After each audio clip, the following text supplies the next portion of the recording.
to like $5,000 Oh to my get an autistic. goodness. Yeah, Wow. and so if you think in our society, socioeconomical status, Caucasian people are usually the ones with the money, right? Like it's Yes, I mean, we're facing facts, right? yeah, So place yes, of like let's keep it privilege. real. That's what we do here.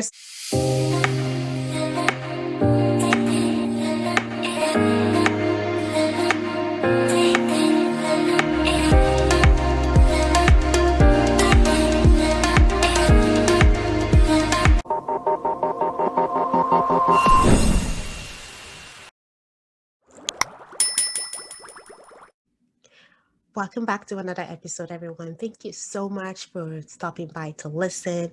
In our conversation today, we're talking about understanding autism spectrum disorder. And with me today to talk about this is Kiko. And I'm going to let her introduce herself. Tell us a little bit more about you and why you wanted to talk about autism spectrum disorder. Yeah, awesome. So I'm super excited to be here. Thank you for having me. Yeah. So my name's Kiko.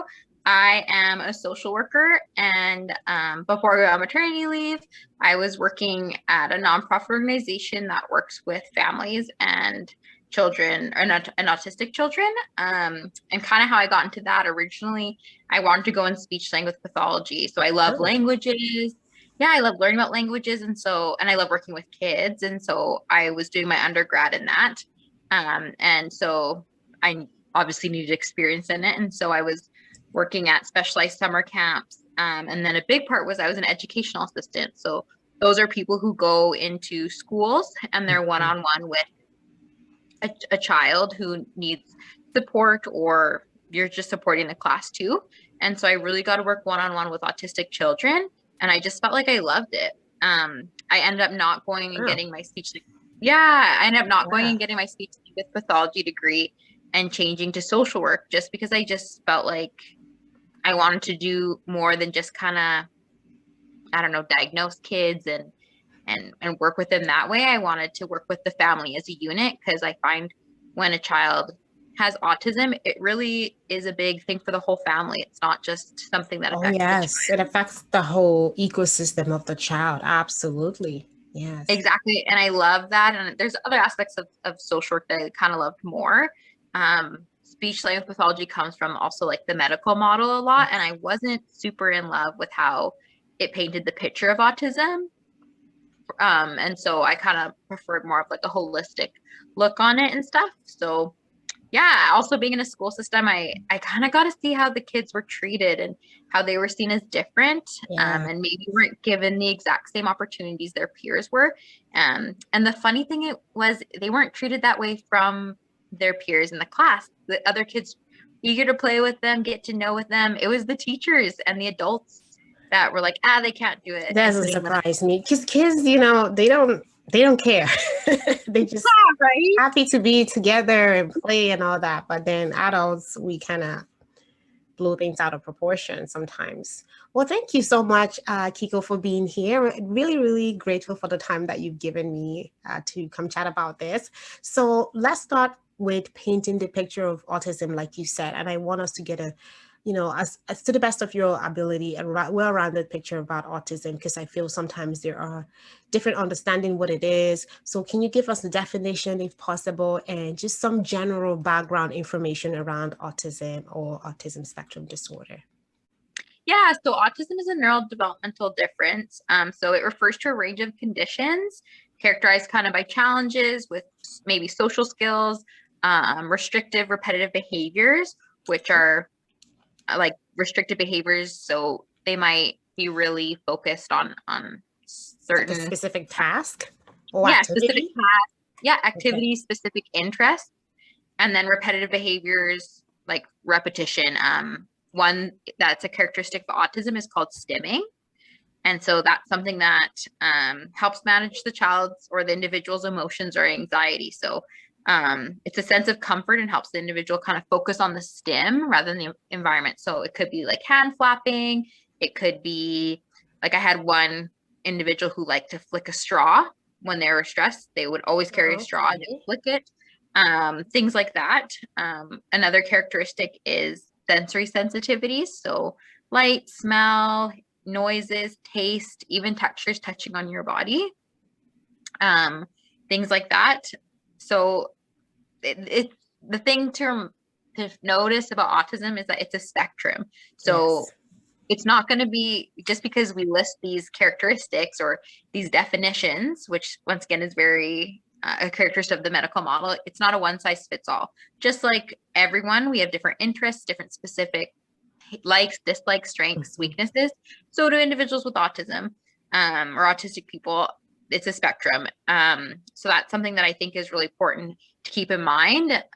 One thing that I find it's a diagnosis that they get from the DSM-5, which is a big book full of diagnoses that psychologists go through, and kind of went away from this medical model because they look at it as like a condition, a disorder, which kind of implies that it's wrong, that it's not right, or that there needs to be a cure or a fix, right? When really, if we're looking at this idea of neurodiversity, that's all it is. It's just diversity in our society. There's nothing wrong with autistic individuals. They have a different way of thinking. They have different strengths, different interests, things like that.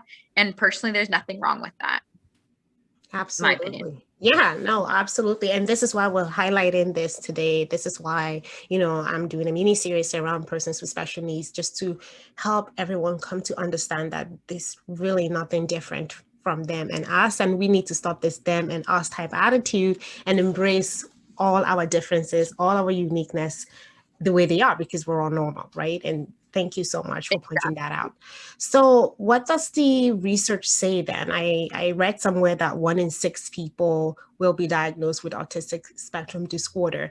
And I'm just wondering, for, let's say, the Black demographic, because I'm Black and a lot of my followers and listeners are Black. So is autism something that happens that Black people also have? Like, is this peculiar to a certain demographic or not? Yeah, that's a great question. So based on my research, what I know, there's no correlation between race and autism. Okay. What we might see, we do see that autism is diagnosed in more Caucasian individuals and children. And I think that has to do more with our society versus really like neurologically what's going on based on the research I read. So autism can be diagnosed as early as 18 months of age, but most individuals get diagnosed later on in life, which really limits the type of supports they get, because in Canada or North America, we have this strong belief of early intervention. So Absolutely. intervening strategies from like age 2 or even earlier to 6, right? Even our funding, that's what it's all for. So in terms of that diversity piece, there's a higher, like I said, diagnosed rate in Caucasian children, not for biological reasons, but probably due to socioeconomic status, right? So getting diagnosed, there's a huge wait list. So if you're thinking in Alberta right now, or in Edmonton, the diagnosis where you go, which is free, is at the Glenrose, but there's about a 2-year wait list. Wow. So you're losing, if you're getting on that wait list and you're going to wait, you're losing that early intervention, right? Absolutely. From the get-go. And so usually if you want to get diagnosed, there's private clinics that you can get them done, but they cost money. They cost anywhere from $3,000 to like $5,000 to get an goodness. Wow. Yeah. And so think in our society, socioeconomical status, Caucasian people are usually the ones with the money, right? Like, yes, I mean, we're facing facts, right? So yeah, yes, let's keep it real. That's what we do here. So that's so true. Thank you.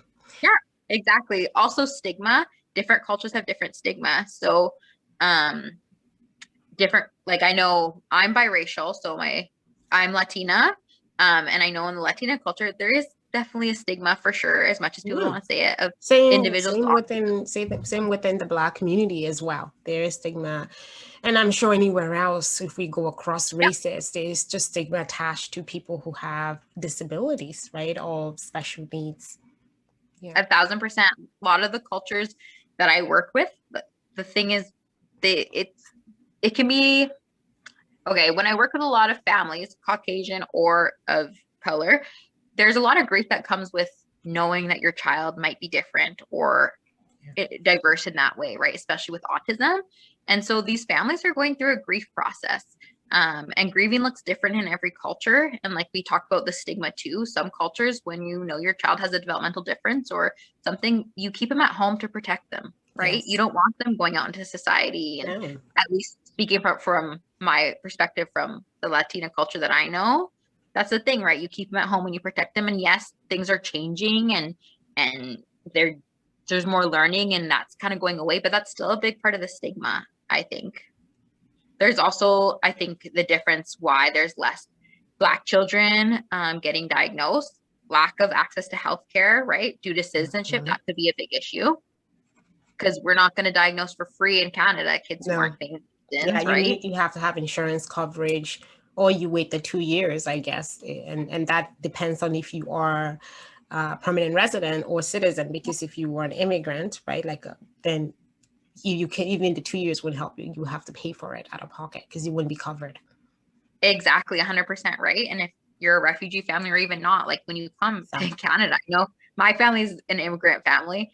They couldn't have afforded that. Like No that's way. wild, Yeah, me right? neither. Yeah. No. Yeah, no way. Also, yeah. Also, like a big thing is if your child doesn't speak English, they usually wait to diagnose till later because they're like, is this part of maybe they're not understanding the language or is there some I kind of see.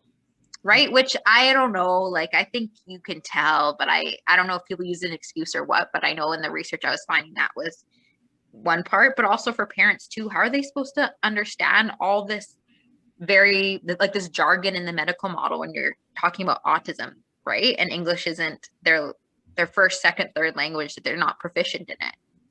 So I think that's a big problem.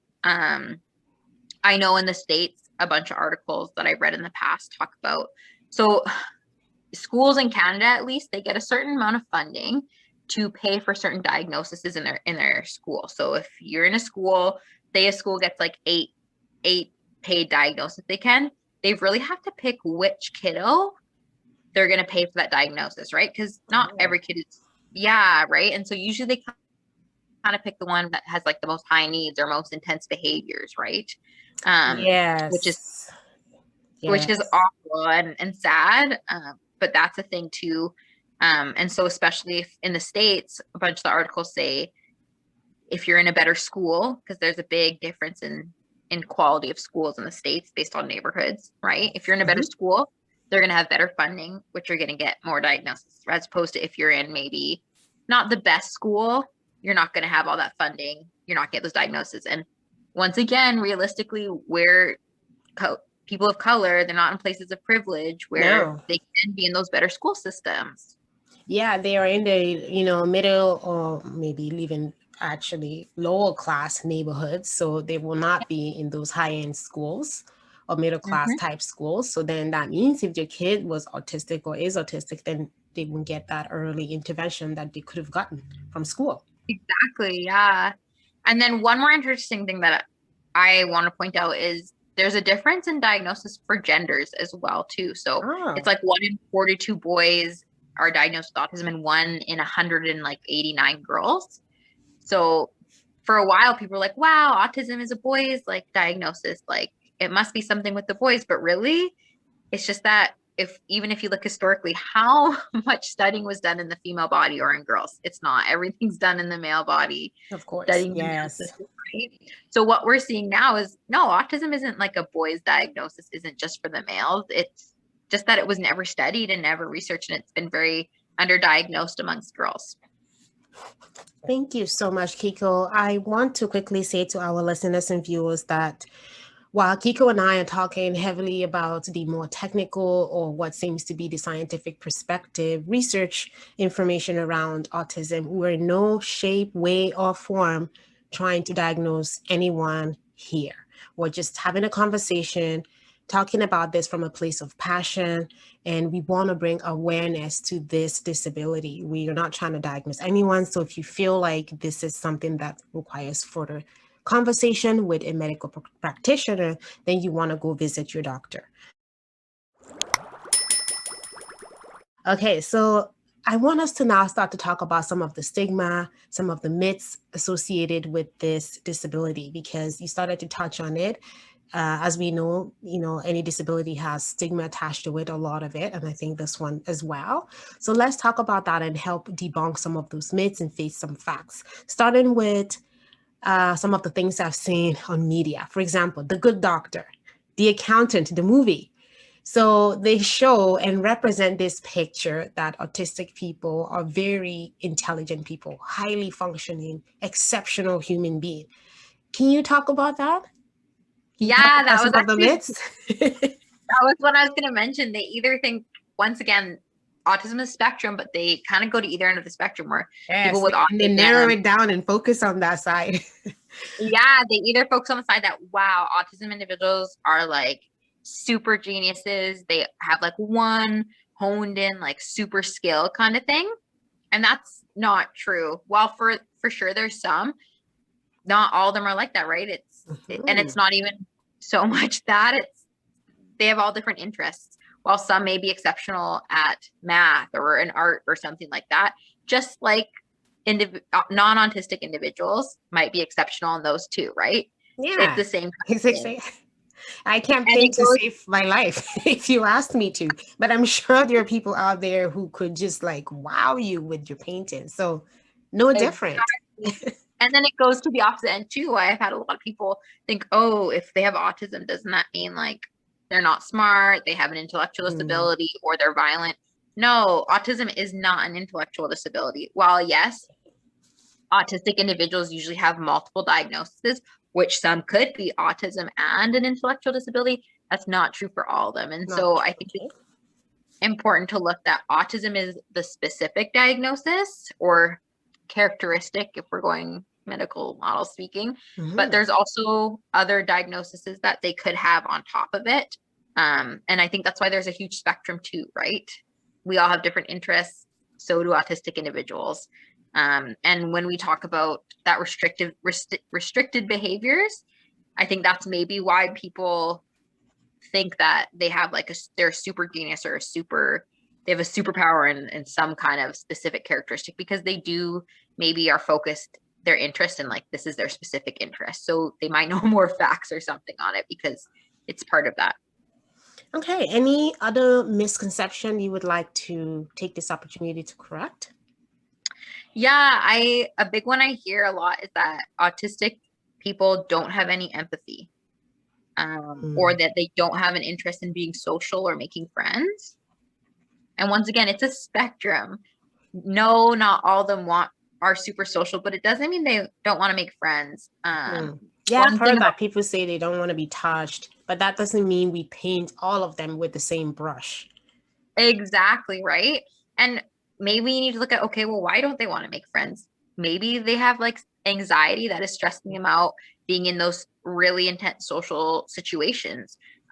There's this thing called masking, and it's a big topic right now in the autistic community where they talk about how they have to kind of mask maybe some of the characteristics or stimming or things that they do to fit into society and to fit in our world rather than just being accepted in the world. And that's a big place of anxiety, right? If you're constantly masking and like trying to focus and cover up just to fit into society, no, you're not going to be able to focus on making friends either, right? That's going to be really tough. And honestly, emotions is hard for anyone to read. And so I think that's a big part of it, especially kids. It's this abstract concept. And if you look at children in general, learning emotions is hard.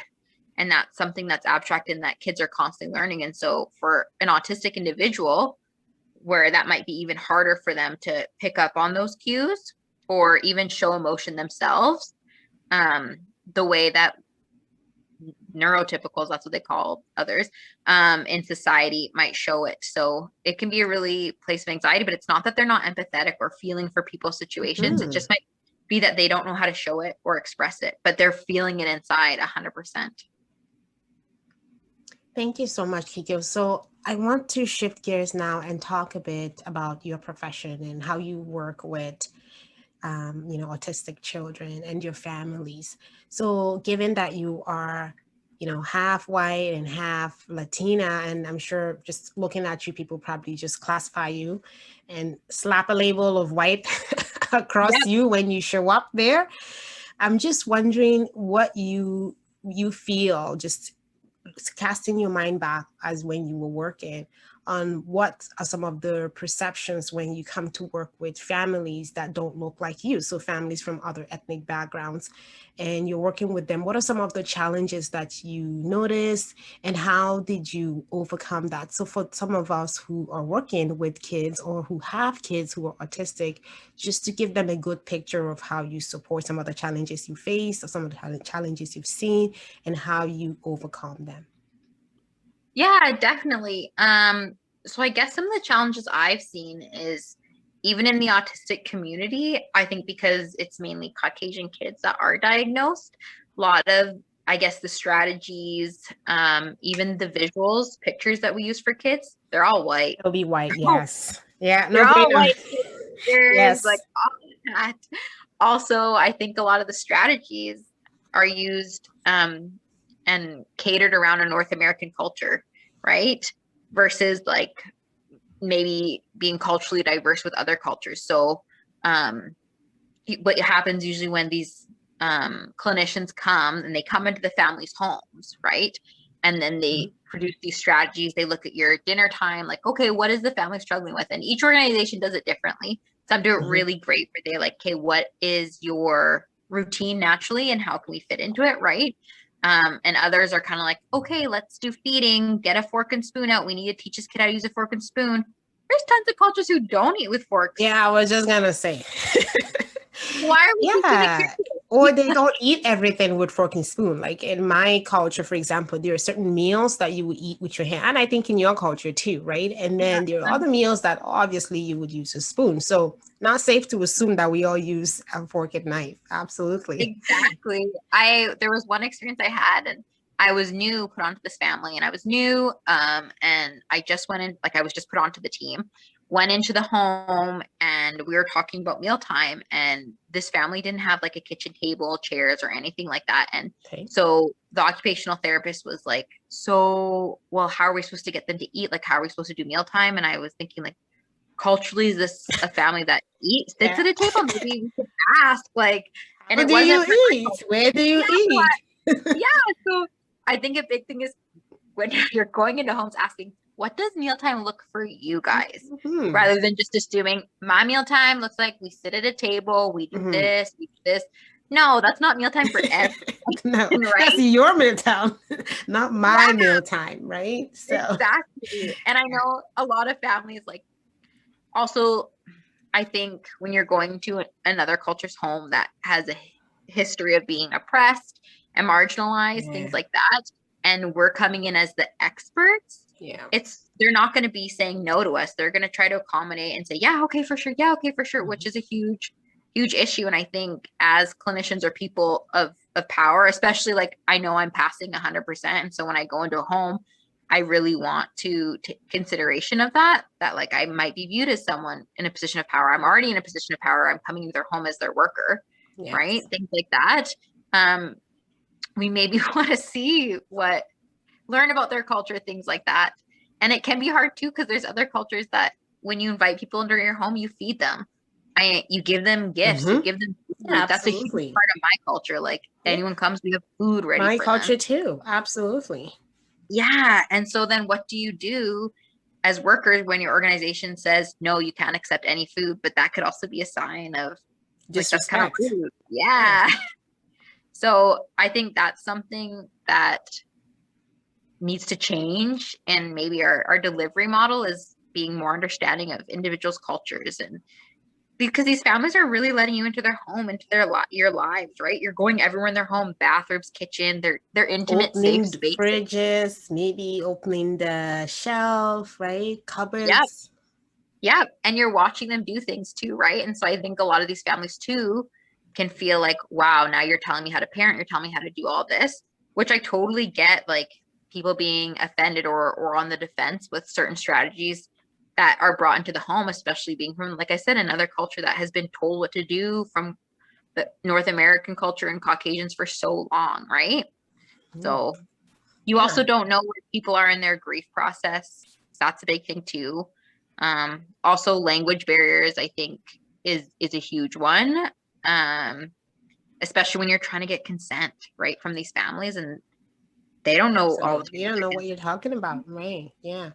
Thank you so that. much. So basically what I'm hearing is just being respectful of people's cultures, being mindful of your white privilege or your position of authority because you're coming from a place of authority, and respecting other people's ways of doing things. That's the three takeaway that I'm hearing here is just when you go in to work with an autistic family that is not white or from a different demographic, that you remember that position and that power that you have and how that might impact the way you would work. So let's also now talk about some of the things that you feel parents and other caregivers can do to better support your autistic kids.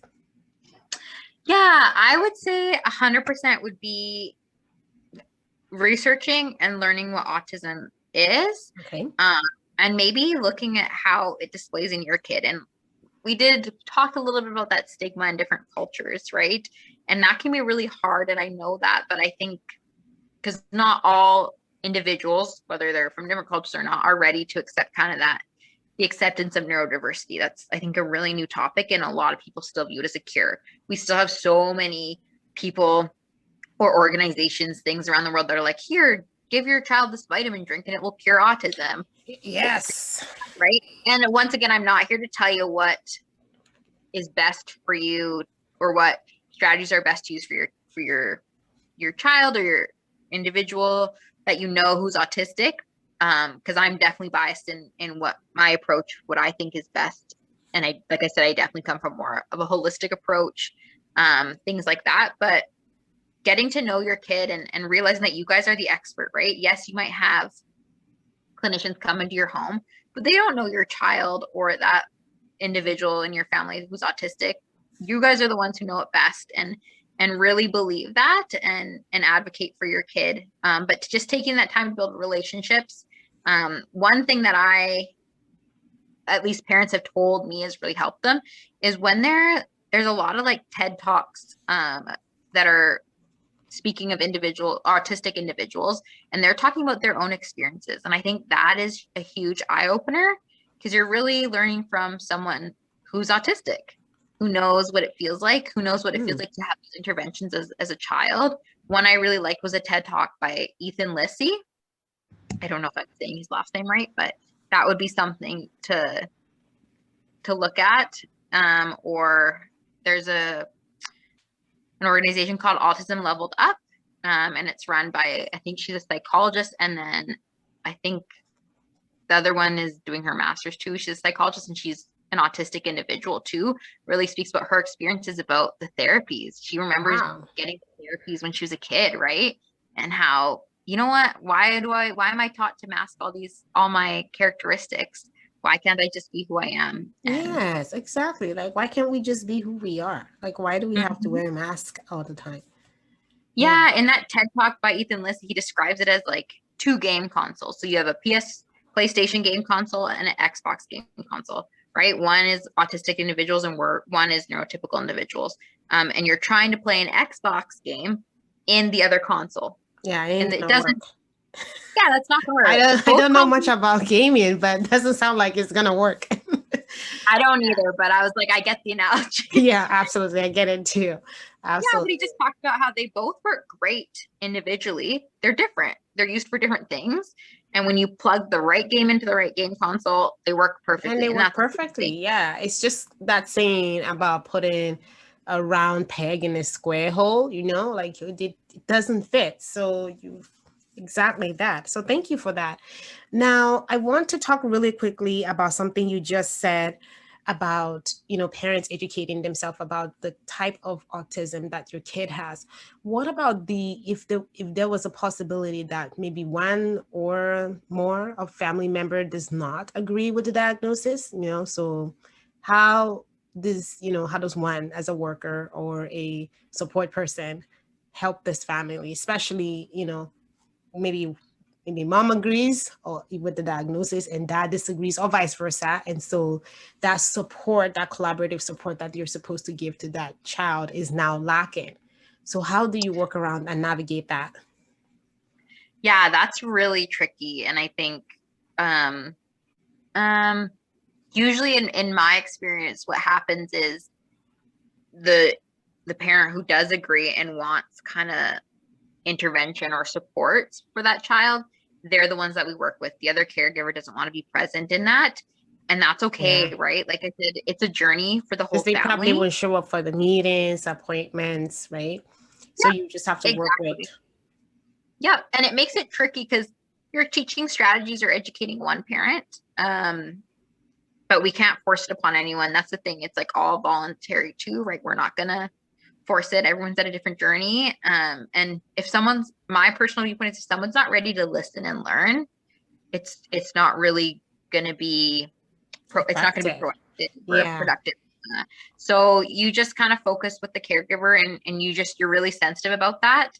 Listen to what they have to say and let them kind of guide their own ship, and we're there for whatever they need and what support they want. But we're not going to push. We can do things and kind of support that way. There was one family I worked with where actually was a grandma who had custody of the grandson. And so she did all of his work, took him to all the appointments, and the grandpa wanted like no involvement at all. And so it was okay. It was lots of talking with this grandma who was hurt by that and exhausted because it's tiring. But we would give her little strategies or little things, just even inviting, hey, do you want to come for a walk with us, Grandpa? Always just extending the invite. Doesn't mean we have to get him to do any of the strategies or engage with him, but maybe he wants to come along, and through doing that, he would come sometimes and slowly.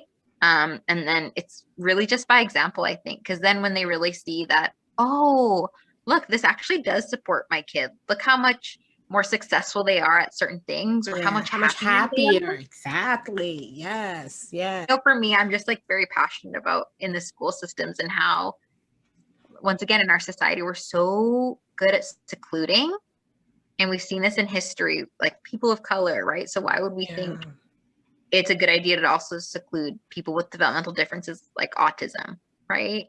And how that really doesn't really have a good effect on them. Okay, so let's talk about that a little bit. So what do you think are some of the strategies or some of the measures or solutions that systems and organizations, including the government, can utilize to support persons with special needs in a more inclusive and integrative way? So rather than separation, for example, we do more. So just from a broad lens, a broad perspective, what do you think are some of the solutions that they can do to address just this?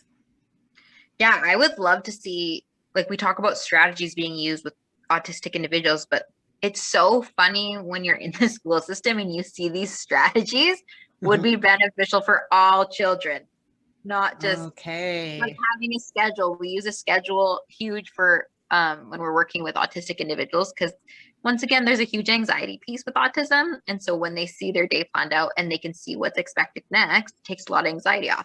Would that not be beneficial that for would work for my kids? Yes. And everybody else kid out there. I agree. Yeah. Exactly. Yeah. So I think just inclusion. I'm a big supporter for inclusion in the schools anywhere. Like, why do they have to have a separate room for autistic? So they have a separate room?